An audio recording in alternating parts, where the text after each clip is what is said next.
দেশি ভিসা সবার বিশ্বাস। হ্যালো বন্ধুরা, কেমন আছেন? আশা করি নতুন একটি ভিডিওতে আপনারা সকলেই ভালো আছেন। ইতিমধ্যেই মালয়েশিয়া কলিং ভিসার সর্বশেষ আপডেট আমাদের হাতে যা এসেছে তা নিয়ে আলোচনা করা হবে।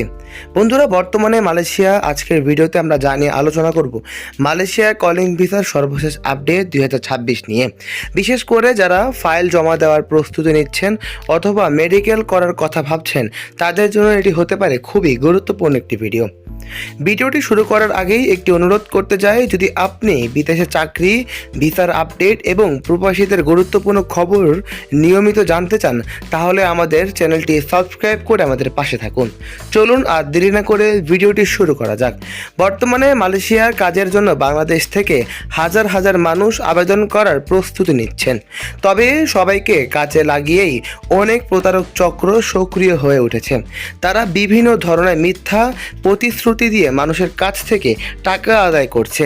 তাই প্রথমেই আপনাকে নিশ্চিত হতে হবে আপনি যে এজেন্সির মাধ্যমে আবেদন করছেন সেটি সরকারের অনুমোদিত কিনা। কোনো দালাল বা ফেসবুক পোস্ট দেখেই কখনো টাকা লেনদেন করবেন না। এখন আসি ফাইল জমা দেওয়ার বিষয়। ফাইল জমা দেওয়ার আগে আপনাদের পাসপোর্ট মেয়াদ এবং অত্যন্ত 6 মাসের বেশি হতে হবে। এছাড়াও জাতীয় পরিচয়পত্র, পুলিশ ক্লিয়ারেন্স, যদি প্রয়োজন হয় শিক্ষাগত যোগ্যতার সনদ এবং অভিজ্ঞতার কাগজপত্র ঠিকভাবে প্রস্তুত করতে হবে। অনেকেই প্রশ্ন করছেন ফাইল জমা দেবে এবং আগে নাকি পরে মেডিকেল করবেন। এর উত্তর হচ্ছে আপনি এজেন্সি এবং নিয়োগকর্তার নির্দেশনার উপরেই, তাই নিজে থেকে কোনো সিদ্ধান্ত না নিয়ে অবশ্যই অফিসিয়াল নির্দেশনা অনুসরণ করবেন। মেডিকেলের ক্ষেত্রে অবশ্যই অনুমোদিত মেডিকেল সেন্টার পরীক্ষা করবেন এবং অন্য কোথাও মেডিকেল করলে সেটি গ্রহণযোগ্য নাও হতে পারে। আপনারা পুরো প্রক্রিয়াটি বিলম্বিত হতে পারেন।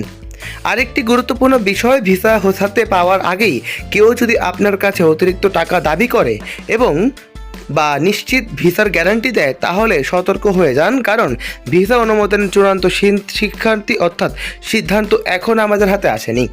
বন্ধুরা, সামাজিক যোগাযোগের মাধ্যমে যে প্রতারণা সৃষ্টি হচ্ছে তা থেকে আপনারা সকলেই সচেতন থাকুন, কারণ এখনও মালয়েশিয়া কলিং ভিসা আমাদের বাংলাদেশিদের জন্য উন্মুক্ত বা চালু হয়নি।